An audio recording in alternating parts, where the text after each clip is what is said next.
বৃষ্টির পর মুহূর্তে জাপানের রাস্তা কাওয়াগুচি শহর, ছোট্ট একটা শহর, তবে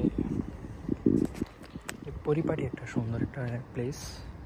এখানে অনেক বাংলাদেশি পাশাপাশি অন্যান্য দেশিরাও বসবাস করে।